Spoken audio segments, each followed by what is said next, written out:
Arratsaldeon, buenas tardes. Eskerrik asko etortzeagatik, de verdad, muchísimas gracias por vuestra presencia, porque vuestra presencia y vuestra asistencia a estos actos nos estimula y nos da fuerza y coraje a los que estamos en la Junta para seguir con este proyecto ilusionante que es la Escuela de Ciudadanía. Gracias a vosotros por venir y también gracias a nuestros ponentes, a Mikel Aramburu y a Blas Los Arcos. A Blas Los Arcos lo conoceremos porque hace unos años estuvo desarrollando el tema del convenio económico que regula las relaciones entre Navarra y el Estado.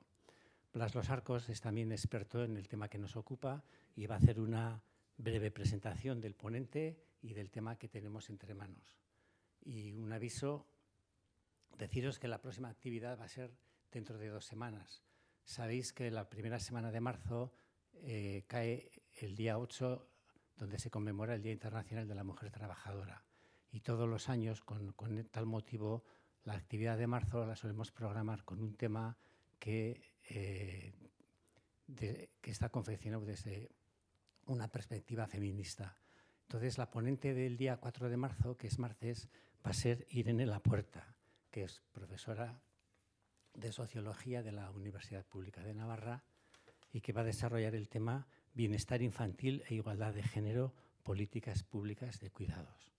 Irene Lapuerta, para los que soléis asistir con cierta frecuencia, os sonará, la referencia que podéis tener es que fue la persona que le hizo la presentación a Pablo Simón el día que intervino Pablo Simón en el espacio escénico. Pues la persona que le hizo la presentación era Irene Lapuerta, que era compañera de curso, como se puso de manifiesto. Pues entonces dentro de 15 días estáis emplazados otra vez y ahora os dejo con Blas, que es tu turno. Buenas tardes a todos y a todas, arratsaldeon denoi. Bueno, el tema que se va a desarrollar esta tarde siempre está en el debate público, la financiación de las diferentes administraciones públicas y en concreto de las comunidades autónomas, uno de los niveles de gobierno en los que pues está estructurada el conjunto de las administraciones públicas españolas. Pero si siempre más o menos está en el debate, últimamente lo está más a raíz del acuerdo para implementar un sistema especial o particular de financiación para Cataluña, al que llegaron el PSC, Partido de los Socialistas de Cataluña, y ERC, Esquerra Republicana de Cataluña, en el mes de julio del año pasado, en el contexto de la negociación para la presidencia de la Generalitat de Salvador Illa, que posteriormente accedió a ella. Aunque ese acuerdo no precisa muchas cuestiones, muchas personas consideran que en lo que en definitiva se trata es de poner en marcha un sistema similar al del régimen foral que tenemos las comunidades de País Vasco y Navarra, que se sustancian en el concierto económico y el convenio económico de Navarra. Bien, pues para hablar de ello y desde una perspectiva de Navarra, ¿quién mejor que Mikel Aramburu, que es la persona que mejor conoce el convenio económico de Navarra con el Estado, puesto que le ha tocado tanto en los diferentes puestos de responsabilidad que ha tenido a lo largo de su actividad profesional en la Hacienda de Navarra, donde ingresó, creo que en 1980, en el Cuerpo de Técnicos del Estado, de Técnicos de Hacienda, perdón, de Navarra, así como también en su etapa de responsable político como consejero de Economía y Hacienda en la legislatura de 2015 a 2019 en el gobierno de Uxue Barkos. Por lo tanto, tenemos a una persona que nos puede aclarar y nos puede ayudar a entender un poco este debate y las cuestiones más importantes sobre los que gira, ¿no? Hay que decir que el interés de Mikel por el conocimiento y la difusión del convenio económico se ha traducido en numerosos artículos y libros que ha publicado a lo largo de los últimos años, así como en su participación en ciclos de conferencias, cursos, etc. Hay que decir también que este interés lo ha compaginado con otro gran interés, el estudio del folclore navarro y el chistu, y buena prueba de ello es su pertenencia a la banda de chistularis del Ayuntamiento de Pamplona.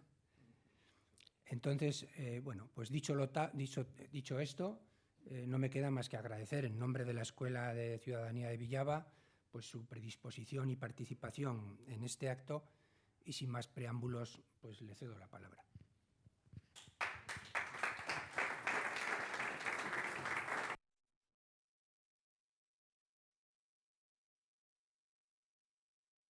Bueno, entonces hablaré con el micrófono. He dado los agradecimientos. Blas se ve que es un amigo, además, entre otras cosas. ¿No se oye? Ahora, vale. Uy, esto, vale. Me tilda de experto. Experto es aquel que sabe mucho, pero también es aquel que tiene mucha experiencia. O sea, en este caso la cosa va por la experiencia, porque ya he dicho las fechas en las que entramos y las fechas en las que salimos, y ya son muchos años al servicio de la Hacienda Foral. Y ahora que le veo a Pedro por allá detrás, le voy a robar una metáfora que solía ponerme él. Nuestra Hacienda Foral, hace poco habréis estado, igual que yo, en Guretzirkua, que estuvo aquí. Nuestra Hacienda Foral es como un pequeño circo ambulante. Quiere decir que la taquillera es luego la trapecista. El director monta y desmonta las tramoyas. El mago conduce el tráiler y entre todos montan la carpa. Es un poco como hemos vivido en la Hacienda Foral y nos ha tocado hacer absolutamente de todo, también del convenio económico.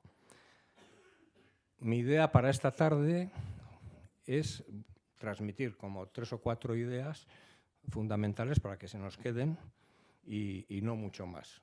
Creo que en 3 o 4 horas lo conseguiré. O sea que estáis a tiempo de salir rápidamente de aquí. No, intentaré ser breve y para dejar luego un tiempo de coloquio. ¿Cuál es el propósito de la charla? Me propusieron un título que era la financiación de las autonomías en España desde la foralidad, porque queríamos compaginar ambas cosas. Entonces, la primera gran idea que tengo que transmitir, es que en el Estado español hay 2 sistemas de financiación de las autonomías totalmente distintos. Son 2 sistemas que no tienen nada que ver uno con otro. El sistema de régimen foral, que es el que tenemos el Gobierno de Navarra y las diputaciones de Vizcaya, Guipúzcoa y Álava, es decir, la comunidad autónoma del País Vasco, luego explicaré por qué he dicho lo de las diputaciones, que es el sistema de régimen foral. Sistema de convenio o sistema de concierto. Convenio-concierto prácticamente es equivalente y a efectos de mi charla es lo mismo. Sistema foral. Y luego está el sistema de régimen común, el sistema que afecta al resto de las comunidades autónomas que llamamos de régimen común, que es el sistema que le llamamos LOFCA. ¿Por qué decimos LOFCA? Que lo repetiré más de una vez, porque está regulado por la Ley Orgánica de Financiación de las Comunidades Autónomas del año 1980. Tenemos un régimen fiscal, un régimen foral, que es antiguo, que arranca, si queréis, desde la ley de 1841, llamada paccionada.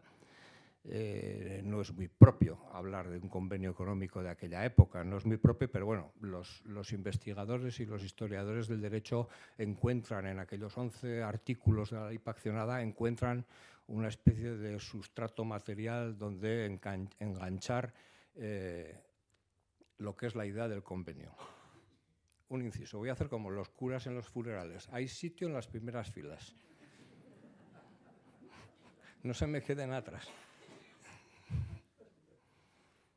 Claro, es que... Bueno, entonces tenemos 2 sistemas totalmente distintos. El de régimen foral, Navarra, Comunidad Autónoma Vasca, y el sistema de régimen común de la LOFCA. ¿En qué se basa la gran diferencia? Sistema de régimen foral, convenio económico, concierto económico. Las diputaciones o el Gobierno de Navarra, las haciendas forales, tienen todas las competencias, absolutamente soberanía tributaria, competencias totales para recaudar, implementar el sistema tributario, recaudarlo, gestionarlo, inspeccionarlo y, por lo tanto, nutrir los presupuestos de sus propias comunidades.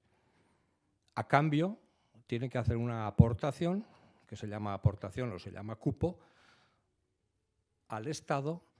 ¿Por qué? Por aquella parte de las competencias no asumidas por estas instituciones, pero que las realiza el Estado. Entonces, por aquella parte de competencias que realiza el Estado, nosotros, Navarra, o las diputaciones, el Gobierno vasco, paga una cuota, una parte correspondiente. Ese es el esquema de funcionamiento, de financiación de nuestra comunidad. En el régimen común, en el régimen LOFCA, es al revés. Es el Estado el que proporciona los recursos a las comunidades autónomas para que financien los servicios públicos, sean básicos o sean fundamentales o sean en general todas sus competencias que tengan transferidas y que tengan que, lógicamente, que responder de ellas. Esta es la gran idea principal. Ya tenemos una idea con la que tenemos que ir trabajando. Por lo tanto, estos dos regímenes separan totalmente lo que son las haciendas forales con este régimen especial foral, que decimos que parte de 1841 en Navarra, si queremos hacer caso de la ley paccionada, sin olvidar que previamente ya Navarra, como reino independiente, tenía, por supuesto, toda la soberanía total, no solamente tributaria, sino total. Al perder la guerra carlista es cuando tiene que entrar en la ley paccionada y se le recortan fundamentalmente, sustancialmente, las competencias con las que se trasladan las fronteras del Ebro al Pirineo, etcétera. Y entonces, bueno, se queda bastante restringida las competencias. Muy brevemente, diré que hasta 1877 no se produce el primer convenio, que le llamábamos el convenio Tejada-Baldosera, que es un convenio que realmente es muy poca cosa, porque lo único que hacían era fijar la aportación que Navarra tenía que hacer al Estado, pero no entraba en muchos detalles. El primer convenio importante desde un punto de vista material, sustancial, legal, es el de 1927, que ahí ya entran más en armonización tributaria, en la aportación, se regula de una forma más concreta. Entre medio hay que decir que paralelamente, aunque no de forma igual, el concierto con las provincias vascongadas, que se decía entonces, que eran 3, Guipúzcoa, Vizcaya y Álava, el primer concierto es de 1878, o sea, un año después que el convenio de Tejada-Baldosera con Navarra, y el concierto económico que se hace en la época de Cánovas del Castillo, en una dictadura, con las tropas españolas controlando totalmente los territorios vascos, y se hace en una situación diríamos, de derrota, y por lo tanto lo que quería el Estado era llevar a las provincias vascas al concierto de las demás regiones españolas. Quería equiparar. De ahí viene la palabra concierto.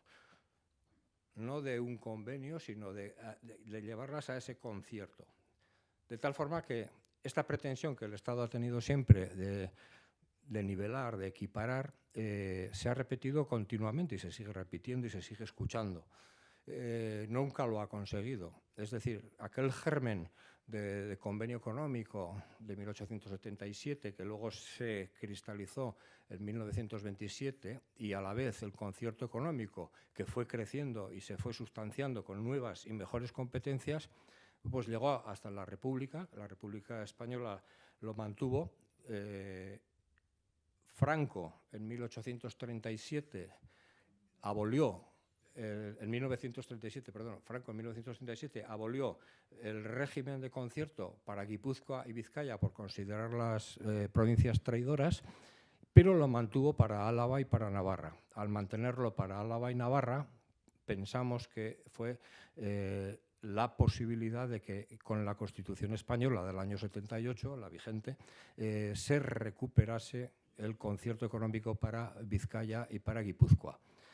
Probablemente de haber desaparecido convenios y conciertos anteriormente, es difícil que los constitucionalistas del 78 hubiesen implantado un régimen foral que a todas luces era como antiguo, una reliquia del pasado histórico, etc. Pero tenemos que la Constitución española ampara y respeta los derechos históricos de Navarra y de la Comunidad Autónoma Vasca. Bueno, nuestro convenio actual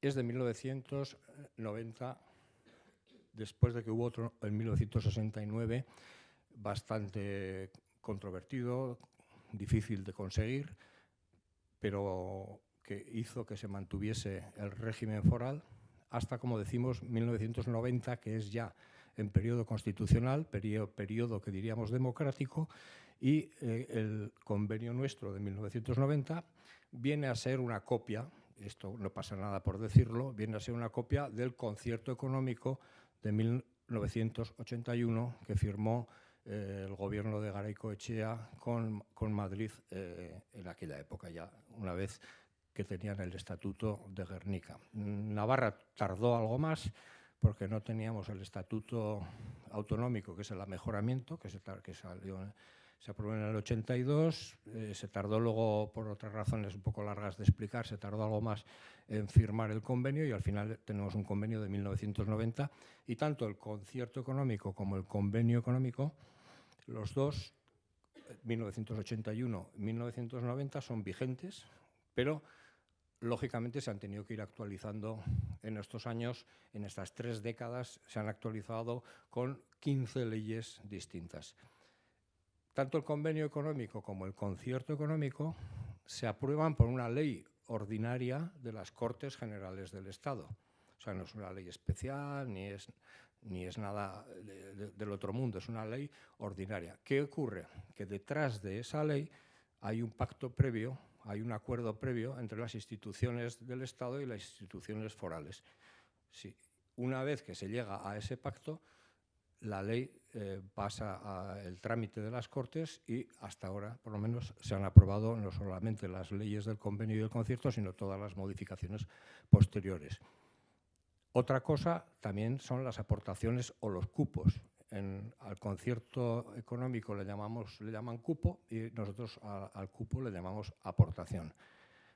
¿Cómo se calcula la aportación económica? Hemos dicho que Navarra parte, en el régimen foral, hemos dicho que partimos de una soberanía absoluta, total, de todos los tributos.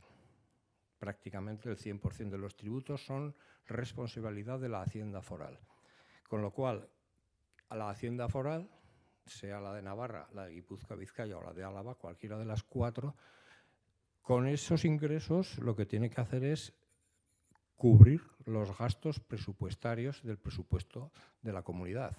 Y además tiene que pagar una parte proporcional a las cargas no asumidas del Estado, según dice el convenio. ¿Qué parte es la que se paga en este momento? Bueno, en este momento, desde que se firmó en 1990, el porcentaje de participación de Navarra es el 1,6%. El porcentaje de la Comunidad Autónoma Vasca es el 6,24%. ¿Esto qué supone? Esto supone que hay que hacer un ejercicio complejo en la práctica, no intelectualmente, porque lo que se trata es de coger el presupuesto general del Estado, partida por partida, y ver qué partes, qué cargas, qué partidas están asumidas por Navarra y cuáles no están, una por una. Con las que no están asumidas, hacemos un montón, le aplicamos el 1,6% y ese es el importe que nosotros tenemos que pagar al Estado. Ponemos siempre como, por ejemplo, la Casa Real, la defensa, las relaciones exteriores, etc. Son los ejemplos habituales que solemos poner que tenemos que pagar, pero no son las cuantías más importantes. Las cuantías más importantes de lo que tenemos que pagar al Estado son, por ejemplo, Europa, que sale bastante caro, mantener el sistema de la Unión Europea, y luego una parte importantísima y que nos preocupa bastante a los que estamos en esta materia es que una carga no asumida por la cual tenemos que pagar es los intereses de la deuda pública del Estado. Los intereses de la deuda pública, de todas las deudas del Estado, todos esos intereses, el 1,6% lo tiene que pagar también Navarra. ¿Por qué hago énfasis en esto? Porque cuando se firmó el convenio del año 90, el Estado, las administraciones en general, no se endeudaban así porque sí, sino que se endeudaban normalmente para hacer inversiones que fuesen a largo plazo, como construcciones de, yo qué sé, pues de autopistas, etc. Inversiones en las cuales merecía la pena endeudarse. Y pareció razonable a los negociadores de aquella época que esa parte de financiación, endeudamiento, fuese financiada también como carga no asumida. ¿Qué ha pasado en estos últimos 30 o 40 años? Pues que las deudas del Estado se han multiplicado una barbaridad.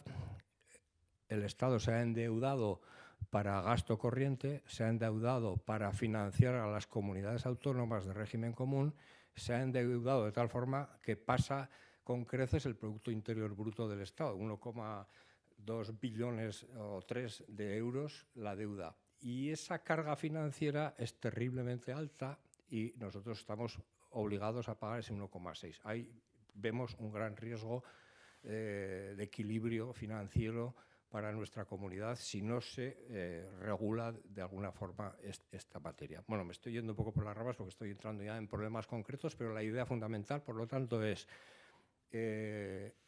competencias absolutas en materia tributaria, de normativa, con unos límites de armonización tributaria, que si hace falta los explicaremos.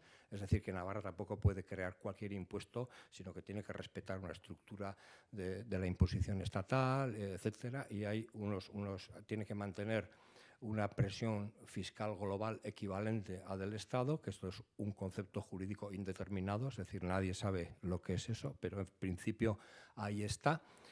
No quiere decir que cada uno de los impuestos de Navarra tenga que ser exactamente igual que el del Estado, pero que en conjunto todo el esquema tributario de Navarra tiene que obtener una presión fiscal equivalente a la del Estado. Esto, en la práctica, no sabemos lo que quiere decir y es porque es un concepto jurídico indeterminado. Bueno, hay unas normas de armonización, pero respetando estas normas, que quizá la más importante y la que más nos sujeta es la de respetar los convenios internacionales que tenga España. Y aquí está, y entramos de lleno, lógicamente, en la Unión Europea. Hoy día la Unión Europea es la que marca las directrices, por ejemplo, en toda la imposición indirecta. El IVA, los impuestos especiales, todos estos impuestos vienen ya definidos por la Unión Europea, de tal forma que los Estados miembros tienen que respetar esta legislación y si España tiene que respetarla, Navarra tiene que respetar también la misma normativa. No podemos cambiar el impuesto sobre el valor añadido. ¿Qué podemos cambiar? Pues podemos cambiar el impuesto sobre la renta de las personas físicas. De hecho, en Navarra es algo diferente, en algunas cosas es diferente al del Estado, o en bastantes, según se mire, el impuesto sobre sucesiones y donaciones, el impuesto sobre sociedades. Los impuestos directos se pueden modificar y, de hecho, la actividad del Parlamento de Navarra, pues todos los años incide de una u otra manera en modificaciones tributarias que afectan a los ciudadanos y ciudadanas de la comunidad. Se supone que para bien.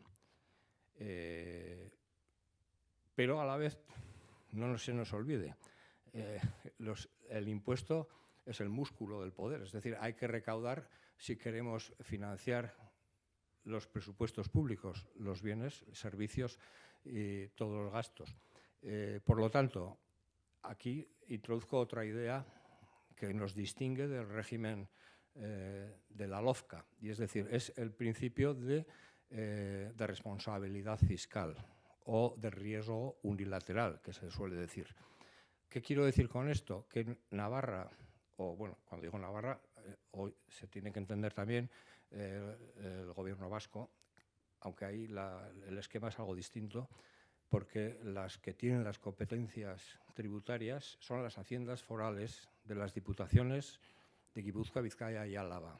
El Gobierno vasco no tiene competencia a la hacienda propia, no tiene competencias, sino que el Gobierno vasco nutre sus presupuestos de las aportaciones que hacen las haciendas territoriales de los territorios históricos al Gobierno vasco. Dicho esto, vuelvo al concepto de responsabilidad fiscal y de riesgo unilateral. ¿Qué nos ocurre a la Hacienda Foral de Navarra? Que tenemos que recaudar los impuestos de nuestros ciudadanos y ciudadanas que nos ven, o sea, que los estamos viendo. Y con ese dinero tenemos que asegurarnos que nos llegue para pagar al Estado la cuota y luego cubrir las necesidades del presupuesto. Si no llega el dinero, si la recaudación cae, nadie nos viene a socorrer. Es decir, nos quedaremos y el Estado no nos perdona la deuda. Entonces tendremos que recortar gastos. Es decir, que la gestión tributaria es muy importante en las comunidades forales porque el riesgo es unilateral. Digo esto porque si pasamos al régimen de la Ley Orgánica de la Financiación de Comunidades Autónomas, al LOFCA, no voy a entrar mucho en esto porque tampoco soy experto, tiene un planteamiento totalmente distinto. LOFCA nace y dice, habrá un fondo que el Estado, con la recaudación del Estado, da a las comunidades autónomas. Ese fondo, según la ley, tiene que ser suficiente y tiene que ser solidario y tiene que ser autónomo, o sea, tiene que haber autonomía. Lo que quiere la LOFCA, y no lo ha conseguido nunca, lo que quiere la LOFCA es que las comunidades autónomas tengan suficiente dinero para cubrir todos los servicios fundamentales de competencias homogéneas, fundamentalmente la sanidad, la educación, los servicios sociales, seguridad, con suficiencia. ¿Qué es esto? Nadie sabe, porque nunca es suficiente el dinero. O sea, siempre hace falta más. Pero bueno, la ley dice que tiene que ser suficiente.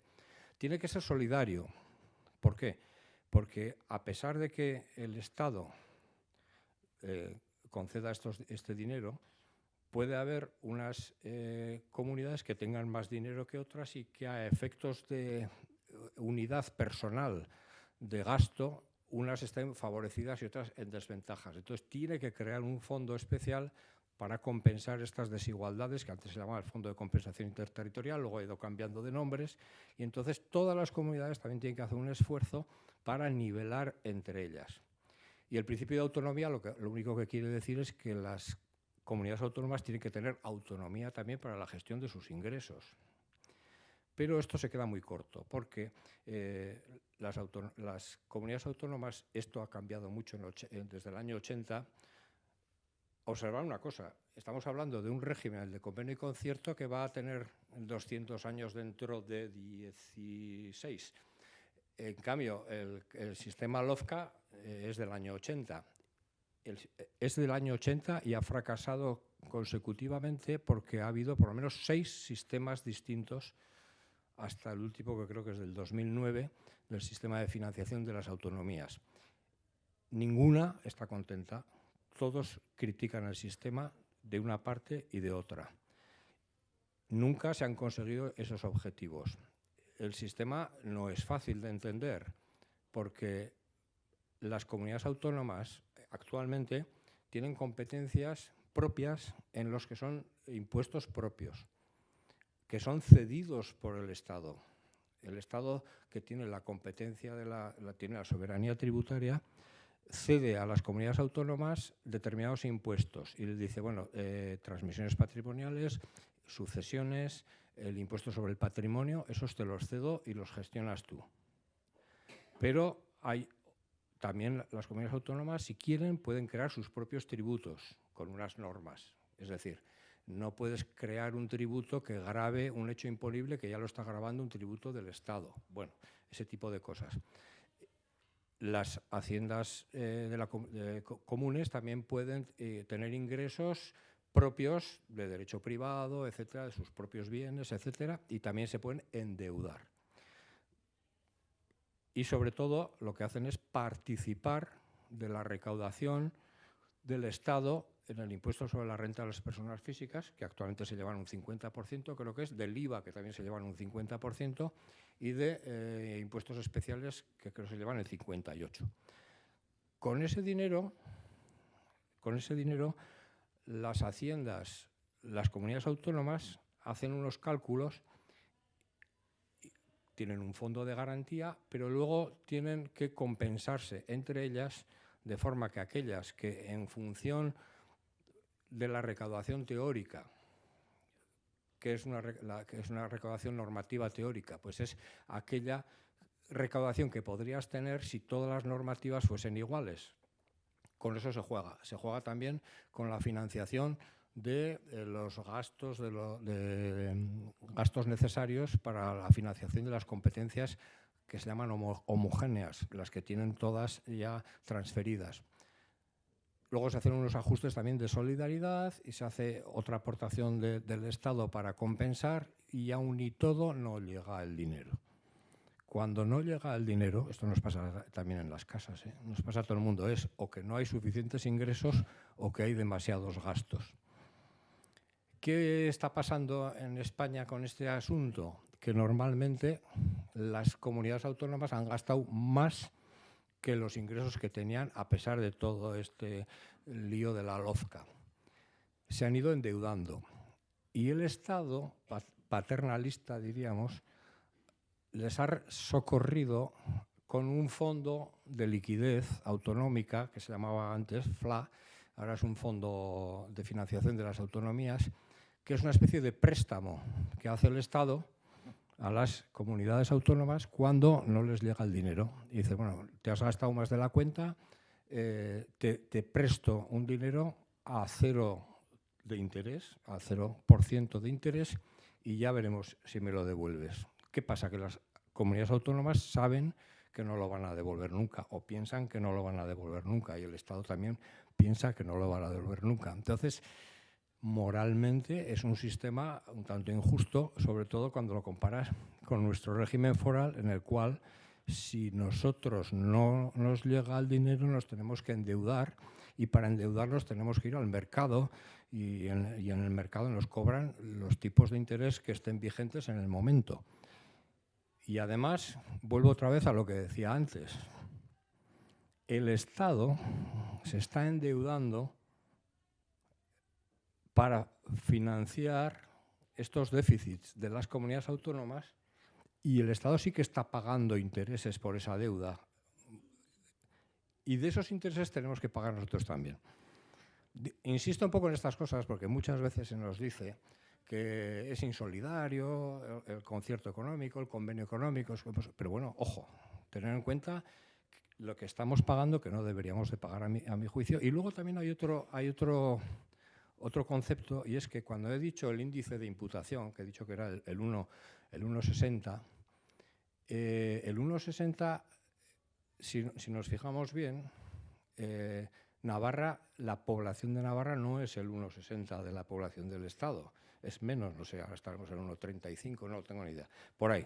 Entonces, desde el año 90, desde que está implantado este sistema, Navarra está pagando en función de su renta y no en función de la población. O sea, hay en la aportación económica hay un plus en relación a lo que sería nuestra aportación en función de la población ajustada, que es el índice que se utiliza en la LOFCA. En cambio, a nosotros no nos aplican el de población, nos aplican el de renta. No es exactamente el de renta, porque Navarra estará un poco por encima del 1,6, pero estaremos igual en 1,7, pero estamos más cerca de estar tributando por renta, por el PIB, que por la población. O sea que hay, para empezar, como una doble, diríamos, solidaridad forzada, entre comillas, la de la propia aportación y la de vía aportación, cargas no asumidas, el hacernos cargo de todas estas intereses, de todas las deudas del Estado. Volvemos a la LOFCA. En la LOFCA estamos diciendo que las comunidades de régimen común van a recibir un dinero ese dinero lo tendrían que emplear con responsabilidad fiscal. No hay unos mecanismos que lo exijan. La ley dice que tiene que haber una responsabilidad fiscal. Está bien el planteamiento que hacen de calcular la población ajustada. La población ajustada es que no reparten en función de la población, sino la población la calculan en función de la dispersión geográfica, de si hay muchas personas mayores de 65 años, de si hay niños, de si hay… bueno, hay una serie de variables que se puntúan y con eso hacen una población ajustada. Pero bueno, al final están repartiendo el dinero en función de una población.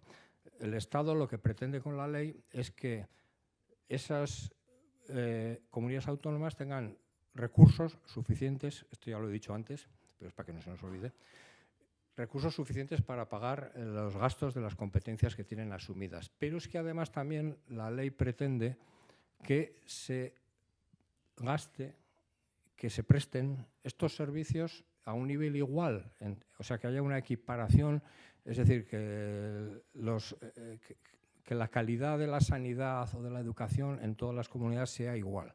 Para eso también se implementan unos recursos complementarios que también los pone el Estado. No está funcionando, no está funcionando. Es un tema recurrente, nosotros lo vemos desde fuera, quiero decir que como navarros pues no participamos en esas discusiones, pero cuando los expertos de las comunidades autónomas y del Estado se reúnen y hacen unos informes de estos así de 300 páginas enormes y tal, acaban diciendo que el sistema es oscuro, opaco, que no funciona, y cada vez que se reúnen acaban diciendo lo mismo. Y luego acaban echándose también los trastos a la cabeza entre ellos, porque dicen aquí, más que expertos, cada uno ha venido a defender su comunidad, que también es lógico, que cada comunidad nombra a un experto, pero ese experto lo que hace es defender a su propia comunidad. Lo que estoy tratando de decir, bueno, que lo he dicho bastante claro, es que el sistema LOFCA desde 1980 no está funcionando, hay un descontento general. Las instituciones, los expertos, los políticos siempre se quejan, y el régimen foral de Navarra y el régimen foral de las haciendas forales del País Vasco lo que está haciendo es sobrevivir. Es un sistema que nació de una forma un tanto colonial, permitidme que diga esto, porque con la pérdida de las guerras carlistas, entrar la hacienda del Estado en Navarra a recaudar, o en Guipúzcoa, o en Vizcaya, o en Álava, no era una tarea sencilla, y entonces era más sencillo decir, bueno, recaudar vosotros y me dais a mí la parte que me corresponda. Es un sistema, si os fijáis un poco, pues como hemos visto en la historia, así muy tipo colonia, ¿eh? Es decir, bueno, los autóctonos se organizan entre ellos. ¿Esto es bueno o es malo? Lo que ha conseguido este sistema es que poco a poco aquello que iba a ser, iba a desaparecer, que nos iban a nivelar, porque también lo quiso hacer Primo de Rivera y Calvo Sotelo, y sin embargo hacen un convenio que es el que todavía estamos teniendo, que hay puntos de conexión y de armonización que están escritos en 1926. Y dices, bueno, pues aquellos que querían cargarse el sistema foral lo estaban reforzando.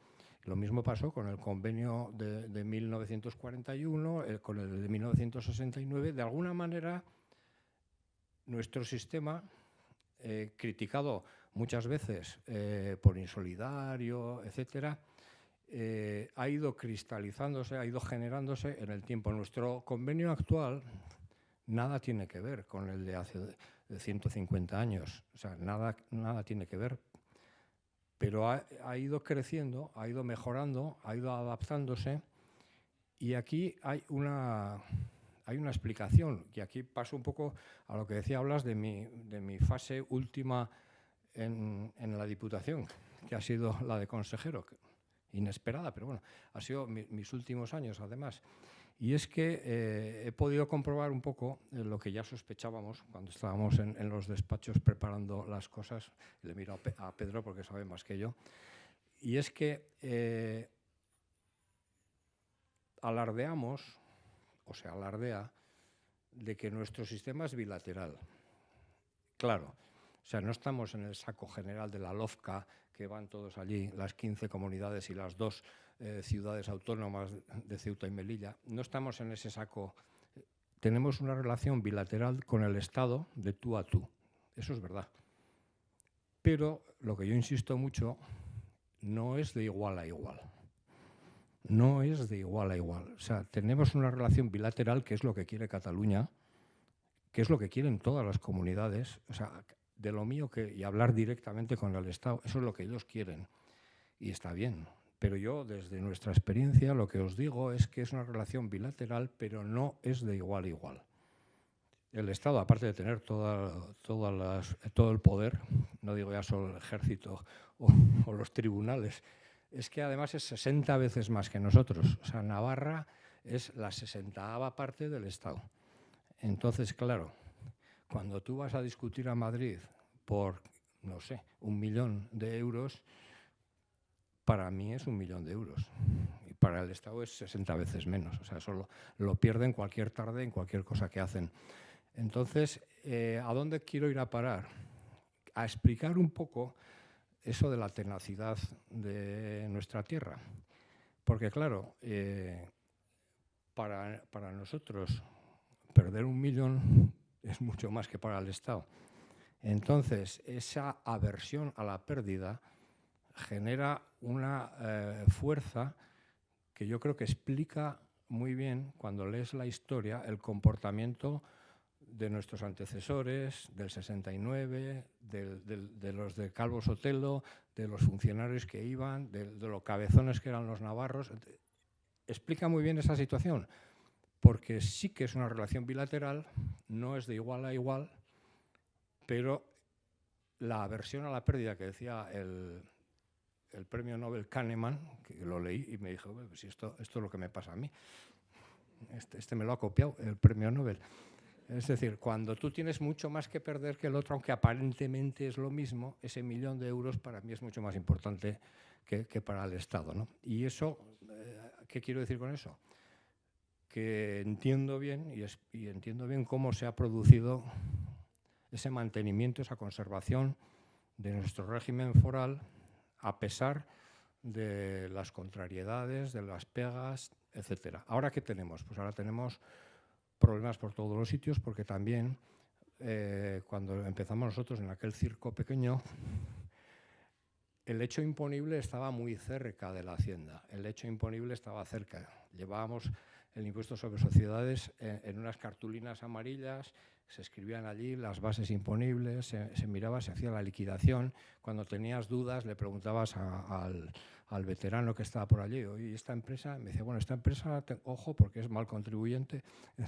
Entonces, todo esto ha cambiado totalmente. O sea, el hecho imponible ha desaparecido, ya no es tangible, no sabemos dónde se producen las operaciones estas que son virtuales o que se hacen en criptomonedas o que se hacen, o reuniones que se hacen telemáticas de empresas que ya no saben dónde tienen la sede social o dónde está la realización efectiva de los negocios. Es un mundo tan cambiante que no nos favorece nada a la pequeña hacienda del circo de Gurecircua, ¿no?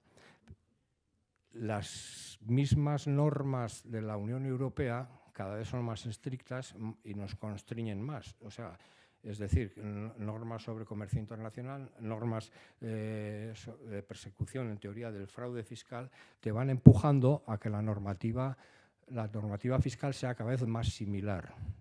Luego también tenemos una especie de competencia interior, interna, en la cual hay, no sé si por desconocimiento o porque igual es normal, que eso lo hemos visto también en el Parlamento muy a menudo, que en Navarra nadie pague más que en otros sitios. Y bueno, y además hay que recaudar más que en otros sitios porque tenemos más gastos y además tenemos la renta garantizada y la mejor sanidad del mundo mundial, y todo eso lo queremos pagar, pero que nadie pague más impuestos, o sea, cosas que son absolutamente imposibles de cerrar. Entonces, esa tensión, muchas veces, digo en el Parlamento, en el legislador, esa tensión en el legislador de modificar los impuestos para recaudar más pero no perjudicar a nadie, pues es una constante que la estamos viviendo cada día, en parte pues porque tenemos esa soberanía tributaria, pero eso también nos empuja, porque es lo fácil, a la uniformización con otros sistemas tributarios próximos o vecinos. O sea que tenemos un sistema foral como una reliquia de un derecho histórico que se ha ido generando, enriqueciendo y mejorando con el tiempo hasta estar funcionando en pleno siglo XXI. Tenemos el sistema LOFCA, que es nuevo, que es fruto del invento del Estado de las comunidades autónomas de la Constitución del 78 y que no ha funcionado. Hay descontento, hay disconformidad, no gusta a nadie. Y luego tenemos las amenazas del entorno, las amenazas de la globalización, las amenazas que nos van a exigir estar permanentemente atentos para que esa aversión a la pérdida nos espabile otra vez y nos vuelva a poner como un poco cabezones para defender el sistema. Yo creo que voy a dejar aquí la exposición. Me dejo algunas cosas, pero quizá podría haber preguntas que me van a dar opción también a seguir con algunas de las cosas que dejo por ahí medio colgando. Si os parece, os paso la palabra y si no, seguiré hablando. Buenas tardes, Miquel. A mí la verdad es que me ha parecido una charla súper ilustrativa, pero me han quedado un montón de dudas. Interpreto, tú lo que creo que has transmitido es que la Hacienda Foral es quizás, no sé si es adecuado, más responsable que de alguna manera que el resto de las haciendas. A veces se tiene fuera la idea de que es privilegiada y a mí me surgen las siguientes preguntas que me gustaría contestar. Es cierto, Navarra tiene mayor cantidad, diríamos, de presupuesto por habitante en salud, mayor cantidad de presupuesto por habitante en educación, mayor cantidad de presupuesto en renta garantizada y, sin embargo, tú acabas de decir que hay unas tensiones y la pregunta es ¿de dónde sale el dinero? Si no somos privilegiados, ¿cómo conseguimos financiar eso? La primera pregunta. Segunda, Cataluña. ¿Por qué con este escenario que tú has expuesto, por qué tantas ganas de ser como los navarros o catalanes si no parece que sea un privilegio? Y tercero, me gustaría saber tu opinión del futuro. Digo, ¿qué es, por dónde van los tiros? ¿Cómo crees tú que será el escenario dentro de 30 años? Y realmente, ¿qué sería beneficioso para los ciudadanos navarros, ¿no? Bueno, efectivamente, el hecho de tener una soberanía, una administración tributaria propia, hace que tengamos el 100% de los ingresos, no como las otras comunidades autónomas que tienen lo que les dan. Al tener el 100% de los ingresos, siempre y cuando descontemos la parte del Estado, ahí tenemos libertad para financiar el presupuesto público. Hoy por hoy, este sistema nos beneficia no porque sea mejor, sino porque en el sistema LOFCA es peor. Es decir, en el sistema LOFCA es el Estado el que se está quedando con la parte del león cuando a lo mejor tenía que dárselo a las comunidades.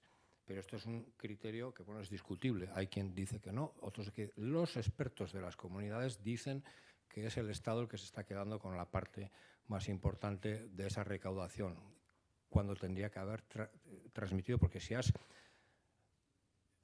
has traspasado las competencias más importantes, que son la de sanidad, educación, derechos sociales, si las has traspasado a las comunidades, tienes que darles una financiación. Si no le das, las estás estrangulando.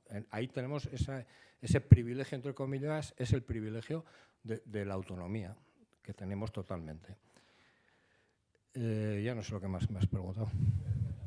Ah, sí, lo de Cataluña. No, lo de Cataluña, ojo, vamos a ver.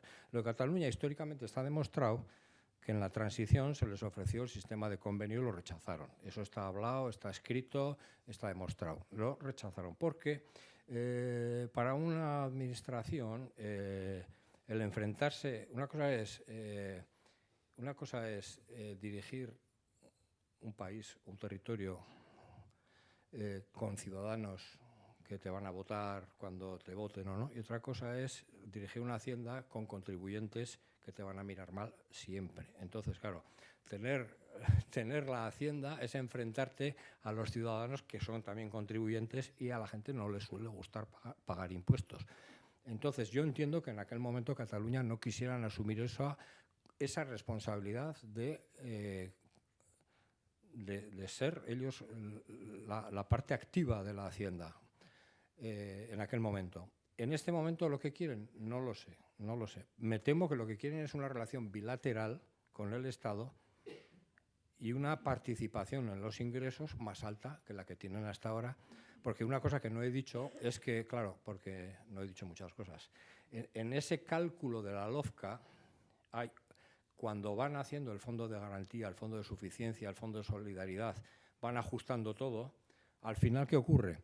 Que hay unas comunidades que tienen que poner y otras que tienen que recibir, de entre ellas mismas. Es el Estado el que pone, pero a partir de un momento, y entonces, ¿qué ocurre? Que de las que están poniendo de su bolsillo están Madrid, Cataluña y Baleares, y el resto están recibiendo. Entonces, claro, al que pone eso no le hace mucha gracia. Entonces, creo que Cataluña quiere salirse de ese sistema, contar con un dinero, el que sea. Si es el 100% del IRPF, mejor que el 50%. Creo que van por ahí. Eso es. ¿Qué ocurre? Que no se ha hecho nada. Salió, es un tema político, no le he seguido la pista, pero lo tienen bastante difícil porque lo tendrá que aprobar el Congreso, no hay mayorías. O sea, a mí me parece que un cambio de esa naturaleza no se va a poder producir fácilmente si no hay un cambio de fuerzas en el Congreso de los Diputados, en el Parlamento, ¿no? ¿Y la tercera? El futuro. Bueno. Buah. Ya, sí. Bueno, si lo analizas fríamente, yo lo que estoy viendo, o sea, yo te diría que el futuro podría ser a una equiparación de los sistemas, porque lo que yo estoy viendo, iba a decir que el futuro es imprevisible. No, lo que es imprevisible es el pasado. Eso decía Stalin. Lo que estoy viendo en los últimos años, desde que salió la LOFCA en el 80, es que paulatinamente las comunidades de régimen común van adquiriendo más competencias tributarias propias, con su propia hacienda, sus propios impuestos. Entonces, poco a poco, cada uno de esos cambios que hemos dicho que ha habido 6, cada 4 o 5 años cambia el sistema. Ha ido en esa línea. Entonces, cuando yo estaba un poco más activo, me fijaba que estos se van a acabar inventando el convenio económico. No sé si van a ir por ahí esa aproximación. Y por otro lado, a nosotros nos van restringiendo más, no la capacidad tributaria, pero sí normativa, en cuanto que tienes más problemas en definir distintas soluciones impositivas. Entonces, quizá un futuro puede ser de aproximación de los sistemas, de aproximación, no lo sé. Luego también vuelvo otra vez a Europa. A Europa todo esto no le gusta mucho, porque Europa, estas cosas dentro de un Estado miembro, regímenes que son medievales o qué sé yo, lo que se les ocurre, o sea, no lo acaban de entender muy bien.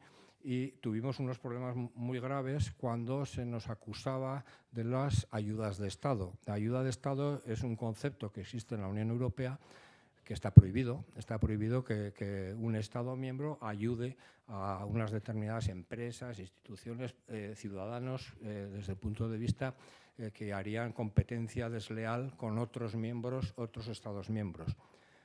En un momento dado llegaron a entender, y hubo unos recursos importantes, que el régimen fiscal foral era una ayuda de Estado, porque podía haber empresas en Navarra que pagasen menos impuestos que en León, qué sé yo, en otro sitio. Y entonces, bueno, al final hubo una famosa sentencia de las Azores, aquella famosa sentencia del Tribunal Superior de Justicia que dijo que no, por varias razones, ¿no? Porque había autonomía normativa, porque era un tratamiento general para todos igual. No es que esta empresa de Villa vaya a pagar menos, no, es que todas las empresas en este territorio tienen este mismo sistema. Pero ojo con la Unión Europea. Ojo con la Unión Europea porque nunca sabes por dónde te van a salir. O sea que riesgos hay. Y dentro de 30 años, pues no sé si nos vamos a conocer. Una pregunta, ¿ese 1,6 es negociable? ¿Quién me habla? Que no veo. Allá. Sí, vamos a ver, el 1,6 surgió, bueno, esto Blas lo sabe mejor que yo, porque estaba, él es el que lo hizo. ¿Quieres contestar? Surgió en el año 90 con el cierre, pero es negociable. La respuesta es sí. Pero cuenta un poco, así descanso yo. Cuando en el año 1990 se negocia el nuevo convenio, que se va a un sistema, como bien ha dicho Miquel, parecido al del concierto económico, viene el problema de cómo se define ese índice de imputación de las cargas generales del Estado, es decir, qué parte va a aportar Navarra a esas cargas. Entonces, digamos que había básicamente dos referencias, y son las que hoy se sigue habiendo, como dos grandes referencias: población o valor añadido, riqueza. Entonces, en Navarra, bueno, pues se aceptó en aquel momento que fuese similar al valor que en aquel momento sí que había, es decir, ese 1,6 salió de un dato estadístico del valor añadido que Navarra tenía en aquel momento en el conjunto del Estado. De tal manera que, bueno, pues Navarra aceptó que frente al índice que sería más económico, más barato, del 1,35, que entonces era la población, situarse en 1,60 como muestra también de solidaridad y de contribución a esas cargas generales. Pero es un índice en que cada vez que se negocia las cifras del convenio podría ser objeto de modificación. La realidad es que ni el 6,24 del País Vasco ni el 1,6 de Navarra se ha cambiado. ¿Por qué? Pues porque no es muy fácil ponerse de acuerdo en qué nuevo índice. Y aunque, como bien decía Miquel, pues claro, es bilateral nuestra relación, aunque asimétrica, pero es bilateral. Y entonces hay momentos en los que, bueno, si el Gobierno de Navarra, la Administración foral, dice, pues nosotros no vamos a aprobar esta modificación que nos estáis diciendo, pues aquello se empantana y no se aprueba. Entonces, de manera práctica, como también es un índice relativamente que se mantiene bastante la riqueza en torno a esa cifra, se ha mantenido hasta ahora. Bueno, un secreto, que no salga de aquí. Estando yo de consejero, quisimos subirlo al 1,7. Y pagar más. Y no me dejaron. No me dejaron los míos, ¿eh? O sea, no los de allá. Que salíamos ganando. Salíamos ganando por una razón, pero explico. ¿Qué ocurre actualmente? Los flujos financieros que he explicado, hay un flujo que es la aportación económica de Navarra al Estado, que pagamos el 1,6 de las cargas no asumidas. Pero desde aquel célebre asunto de Volkswagen, hay un tema que es la compensación por impuestos indirectos, o sea, el ajuste a la recaudación por impuestos indirectos. Esto lo voy a explicar muy rápido y no sé si lo vais a entender. Cuando armonizamos los impuestos, hay algunos impuestos que los podemos repartir bastante bien. La renta, sociedades, la renta, pues donde tú vives, pagas si vives en 183 días en Navarra, pagas a Navarra. Y si no, pues pagas a donde tengas que pagar. Las sociedades, en función del volumen de negocios, pues pagan al domicilio social, al domicilio fiscal, o si no, pagan en función de cifra relativa allá donde operen. Bueno, eso bastante bien porque se reparte la base imponible de la cuota más o menos de una forma justa. Pero ¿qué pasa con los impuestos indirectos? Ten en cuenta que si hay una empresa, por ejemplo, en Villava, que fabrica relleno, por ejemplo, o Pacharán, la del Pacharán, exacto, y exporta fuera de Navarra, exporta entre comillas, el IVA de esos bienes los está pagando un ciudadano de Guadalajara, de Madrid o de Cáceres, y los está recaudando la Hacienda de Navarra. Y al revés, cuando yo me compro algo que viene de otras regiones, el IVA se ingresa en otra hacienda. Claro, esto nos provoca que hay que hacer un ajuste a la recaudación. Este ajuste a la recaudación se hace mediante unas fórmulas, que no vamos a entrar aquí, ajuste al consumo, etcétera, y al final hay que poner un dinero. Es decir, aquel que ha recaudado más que lo que ha consumido, porque lo que nos corresponde a nosotros de IVA es lo que hemos consumido. El territorio que ha recaudado más que lo que ha consumido tiene que darle una parte al otro. ¿Entendido? Esta parte hasta el 2012, creo que fue, 2012 o 2013, esta parte era una parte en que era más o menos pequeña. Es decir, como la tercera parte de lo que es la aportación. Pero desde el lío de la Volkswagen, esta parte del ajuste a la recaudación por impuestos indirectos es superior a la aportación y es de signo contrario. Es el Estado el que nos tiene que dar todos los años 700, 800 o 900 millones de euros porque nuestra recaudación real efectiva de la Hacienda es menor que nuestro consumo. ¿Por qué? Porque las exportaciones van a tipo cero, es decir, al exportador de coches o de relleno, al exportador le tenemos que devolver todas las cuotas soportadas y no ingresa nada. Entonces, esto nos provoca que en este momento el flujo financiero del ajuste de la recaudación por impuestos indirectos es superior, lo que nos da el Estado, es superior a lo que Navarra tiene que pagarle por aportación. Y como en esta fórmula funciona el 1,6, si en vez del 1,6 es el 1,7, pues ahí que podríamos salir ganando. Y dijimos, pues vamos por ahí. Pero bueno, no me dejaron en casa.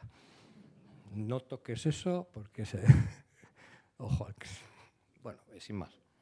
Y ahí está un poco sacralizado. El 1,6 está como sacralizado, lo mismo que pasa con el 6,24 de la Comunidad Autónoma Vasca, que ellos están, con el 6,24 están un poco por encima de renta y están un poco por encima también de población, pero bueno, ahí están. Y nosotros estamos entre renta y población, un 25-75% así más o menos.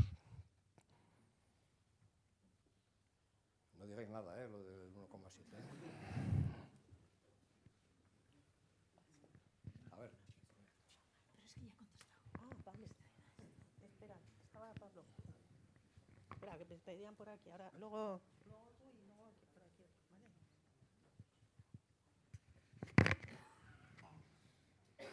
Oye, ¿no resulta un poco contradictorio que algunas comunidades autónomas reduzcan sus impuestos al tipo cero y luego pidan al Estado financiación adicional porque no les llega con sus presupuestos cuando han bajado la recaudación de aquellos impuestos sobre los que son competentes?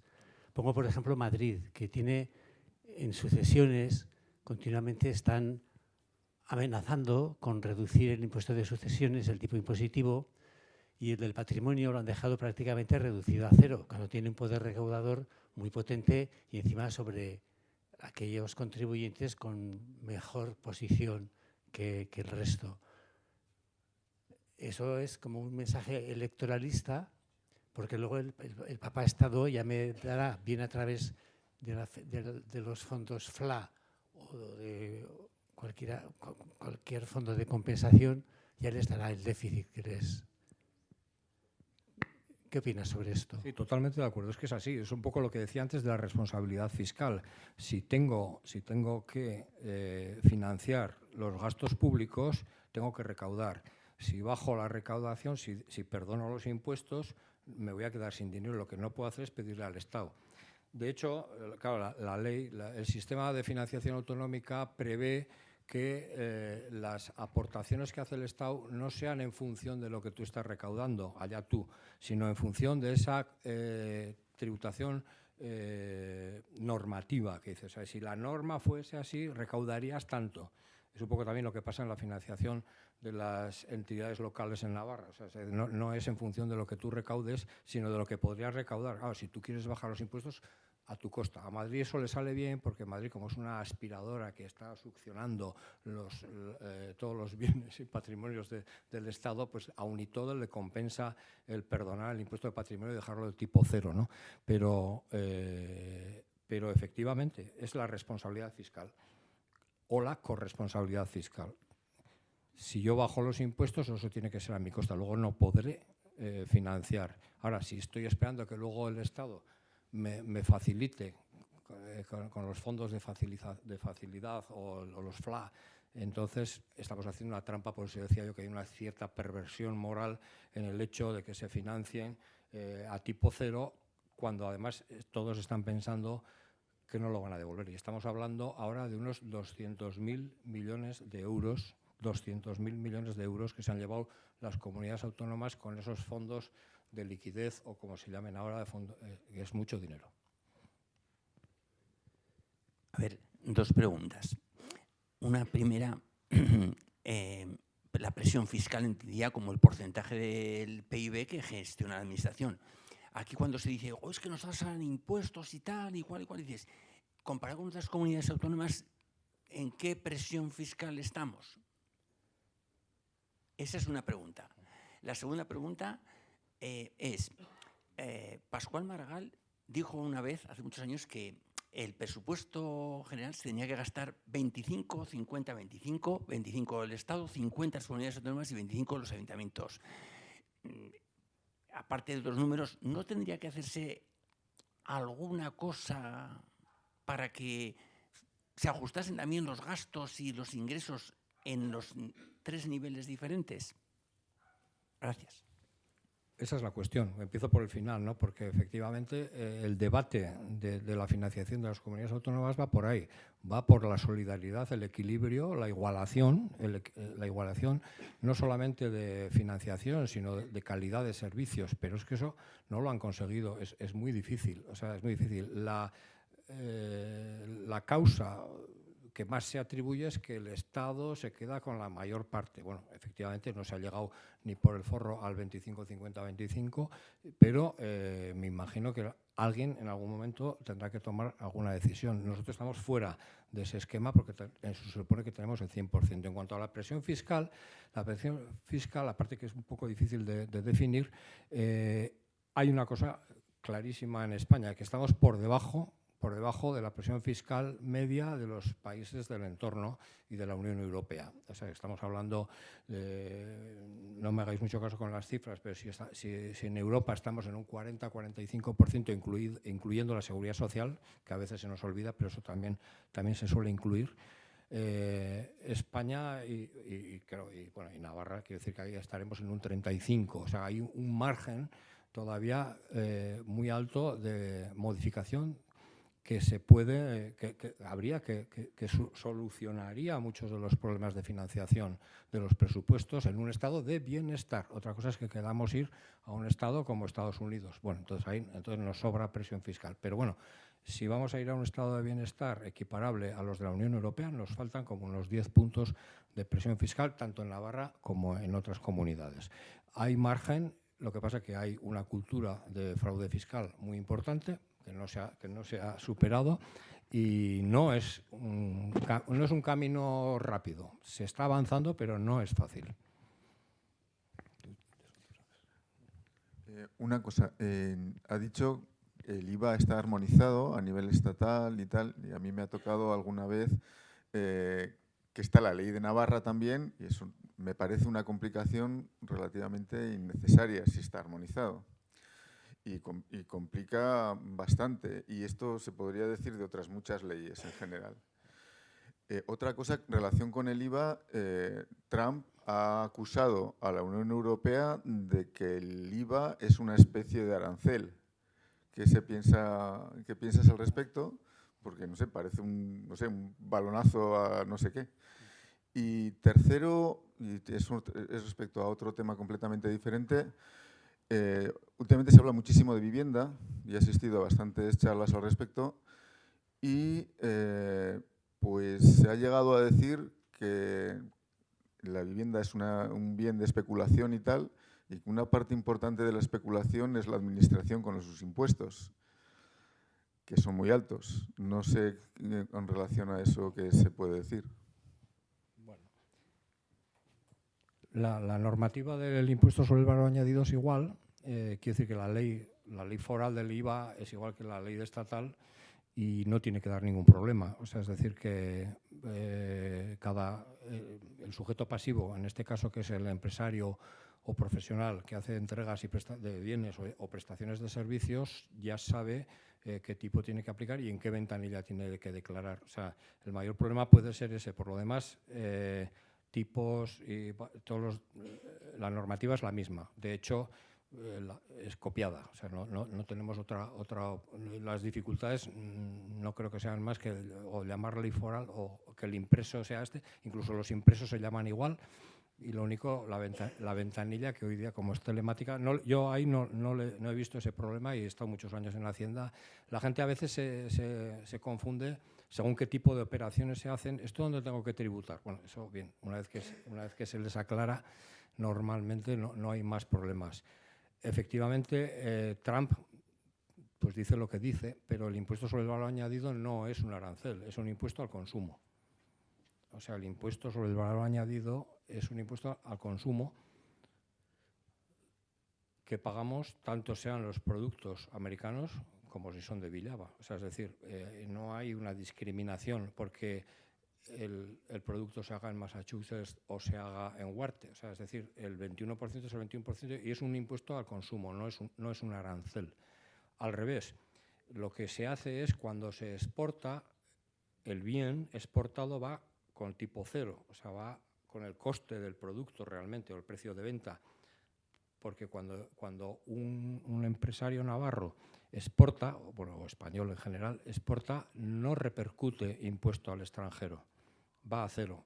Es el país importador, el país adquirente, es el que pondrá o no impuestos al consumo, o aranceles, si quieren poner. Pero el IVA es un impuesto al consumo y no es un arancel. Y él ya lo sabe, pero bueno, si, ya lo sabe de sobra, porque o si no, sus asesores, que tiene un montón alrededor, eso ya lo saben. Y lo de la vivienda, pues lo de la vivienda, efectivamente, el impuesto, no sé, ahora no sé qué decir, pero el impuesto a la vivienda es un 10% en vivienda nueva. El impuesto sobre el valor añadido en construcción es el 10%. El resto de bienes o son del 4%, porque son los bienes básicos, o son al 21%. O sea, eso es especular. O sea, no sé, es un bien de consumo, tendría que estar tratado de otra manera. No sé valorar. Igual tienes tú una idea si has participado en ese tipo, pero luego si se hace una segunda transmisión, ahí no está sujeta al impuesto sobre el valor añadido en general, está sujeta a transmisiones patrimoniales, que es un 7%. Es verdad que cuanto más veces se transmita una vivienda, más va a recaudar la Hacienda, porque en cada uno de esos pasos se va a llevar un 7%. No sé si eso influye. En las plusvalías. Bueno, en las... No sé. O sea, en este momento el impuesto que piense yo a la vivienda, no sé, me echas una mano, Pedro, es el 10% del IVA y luego ya plusvalías, las plusvalías, ojo, porque las plusvalías es un beneficio que has tenido tú porque has comprado por 10 y has vendido por 50 o por 150, pero sea vivienda o sean obras de arte o sea lo que sea. O sea, eso es una plusvalía, es una renta. Es un incremento de patrimonio, es una renta que tienes que tributar en el impuesto sobre la renta de las personas físicas. Si no quieres pagar, no tengas plusvalía. Vende como has comprado y entonces te ahorras el impuesto. Sí, yo quería hacer aquí todo el tema práctico nos has explicado muy bien, hemos entendido perfectamente. Yo te quería hacer una pregunta que quizás se ha hecho algún estudio, ¿no? Si Navarra y las Diputaciones Vascas, entrando puramente desde el punto de vista económico, fiscal, si hubiese una independencia, si fuese un país diferente, un Luxemburgo, por ejemplo, ¿hay algún cálculo de cómo saldría Navarra y las Diputaciones Vascas?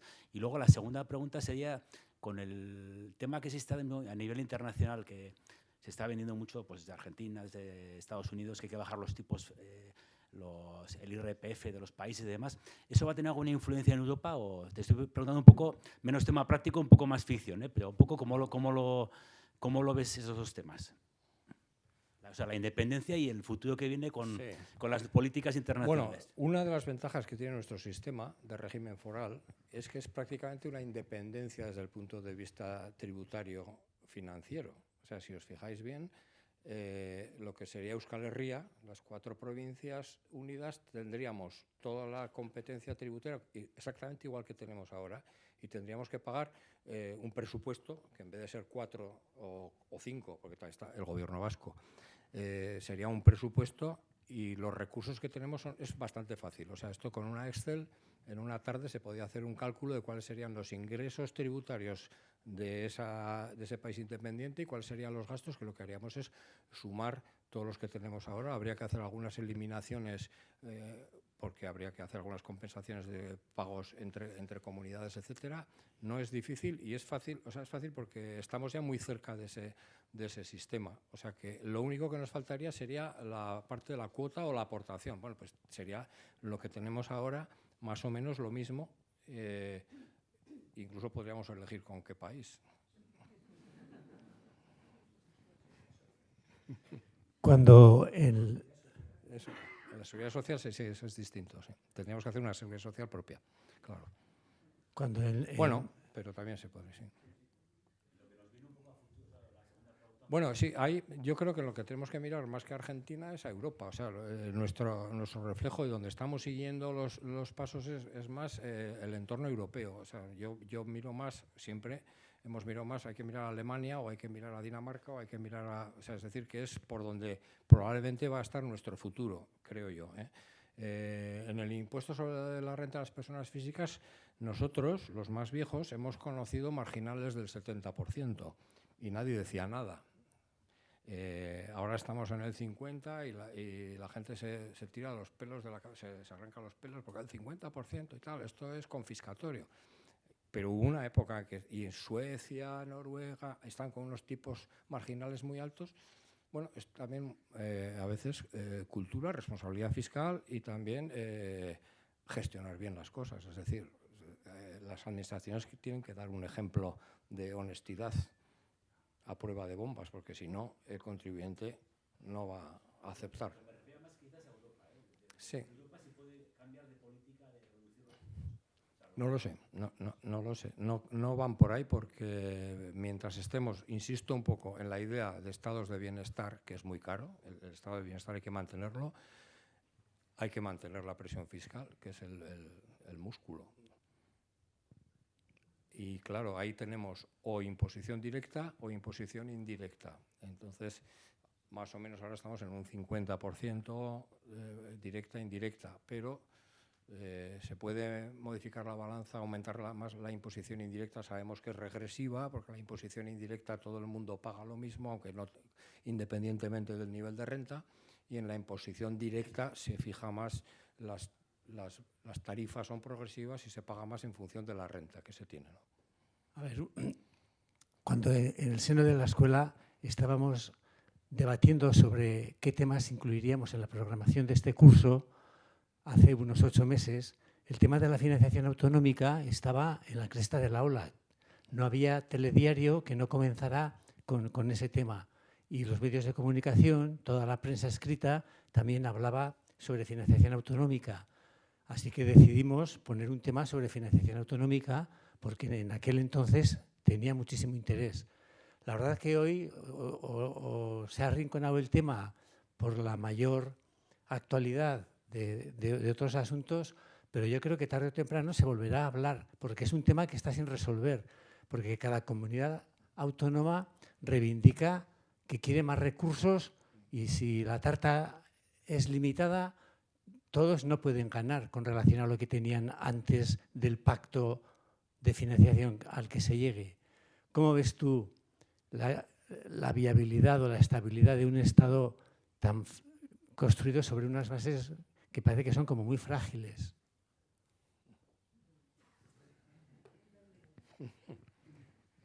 Bueno, creo que a lo largo de la charla ya he dado un poco la opinión, ¿no? Es decir, que el régimen de financiación de las comunidades autónomas ha fracasado, se está manteniendo por un apoyo falso, que es el de la financiación de las comunidades autónomas, que se les está dando dinero a pesar de los déficits que tienen, porque tampoco están cumpliendo con las reglas de la estabilidad presupuestaria y sostenibilidad financiera.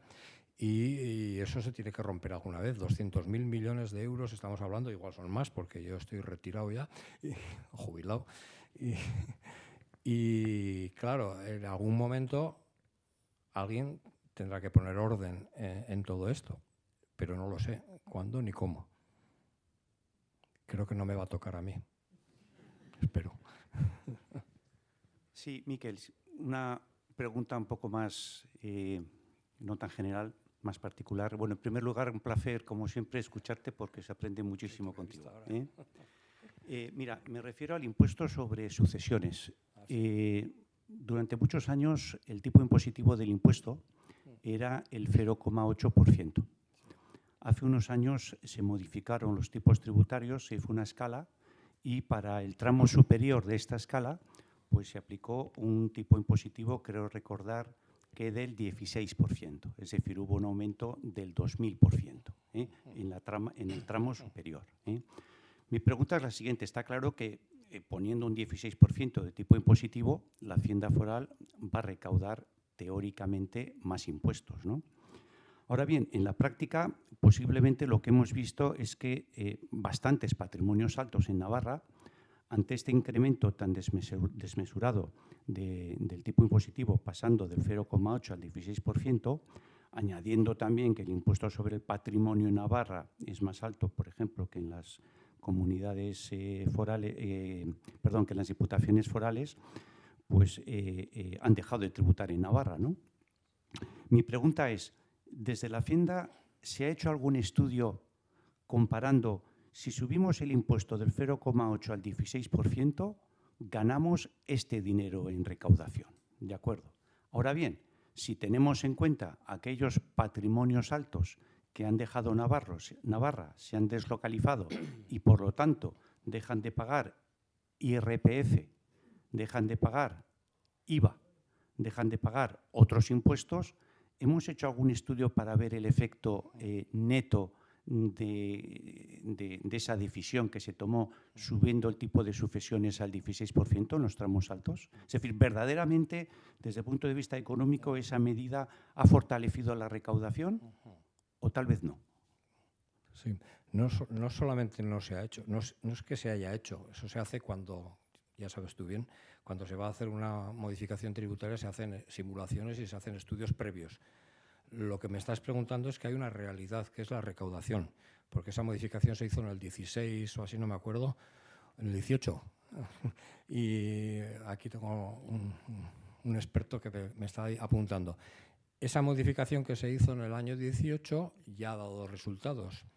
Y entonces es muy interesante porque la recaudación ha subido del impuesto sobre sucesiones. Esos son datos reales. Los datos los tiene Javier porque hace poco leí un artículo que publicó él. Y yo no sé, porque ya digo que estoy retirado, pero la idea era la siguiente. La idea sí, porque ahí yo participé en las discusiones y en el diseño. Navarra siempre ha tenido exención en el impuesto sobre sucesiones de padres a hijos, en primer grado. No hablamos de lo demás, porque te refieres a la exención que teníamos de padres a hijos. Exención total. El 0,8 era el de actos jurídicos documentados que había que pagar por la transmisión patrimonial. Mortis causa. Entonces, lo que se hizo en el año 18, ahora me están apuntando por ahí, fue modificar, es decir, hasta 250.000 euros, si no me equivoco, por heredero, por perceptor, seguimos con 0. Es decir, una herencia de 4 hermanos, pues hasta un millón de euros no pagas nada. A partir de 250.000 vamos a pagar un poquito. Antes no se pagaba nada, ahora un poquito más. No sé hasta dónde se llega. No sé, si se llega hasta el 16 será altísimos patrimonios, que no sé si tenía... ¿eh? De 3 millones. A 3 millones por perceptor. Por perceptor. 3 millones. Bueno, entonces, esa modificación se hizo haciendo simulaciones y veíamos que no perdía Hacienda, no iba a perder dinero. La realidad de la recaudación ha sido que ha ganado dinero. Que se hayan ido, probablemente se habrán ido. Eso no lo discutimos, lo mismo que pasa, no sabemos, con el impuesto sobre las rentas, con el impuesto de patrimonio, etcétera. Pero la realidad de ese cambio, que creo que ha sido un acierto aquel cambio, porque permite que a la inmensa, el 90 y tantos % de las herencias, de todos los que conocemos que estamos por aquí, no pasa de 250.000 euros por persona. Y aquellos que heredan más, pues no les importa pagar un poquito a la Hacienda foral. Y si les importa.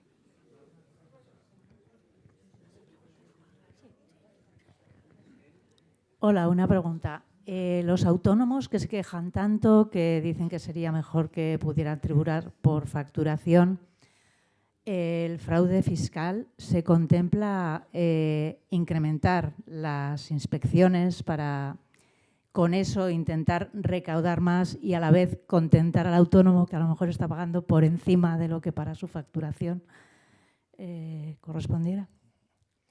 Bueno, en principio el autónomo, como cualquier otro ciudadano, pues paga en función de su renta. O sea, que no es que pague más o menos que los demás. O sea, él tendrá unos ingresos y unos gastos.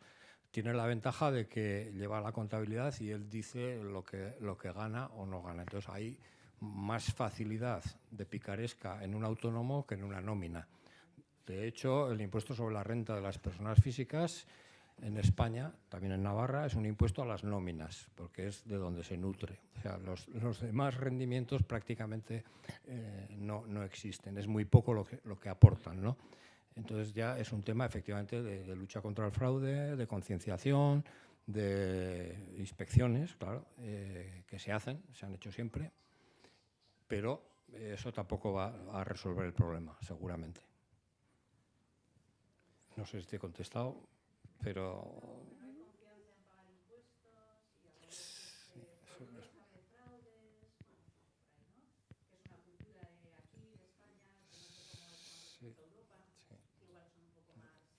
Eso es una realidad que tenemos, que convivimos con esa cultura poco solidaria en cuanto a los fondos, porque tampoco muchas veces las administraciones no han sido ejemplares en la gestión de los fondos, ¿no? Del dinero público. Bueno, son las 9, es la hora de marcharse. De verdad, muchísimas gracias por vuestra asistencia, por vuestro interés y muchas gracias, Miquel, por tu tiempo y por tu brillante exposición. Y Blas, también, muchísimas gracias. Bueno.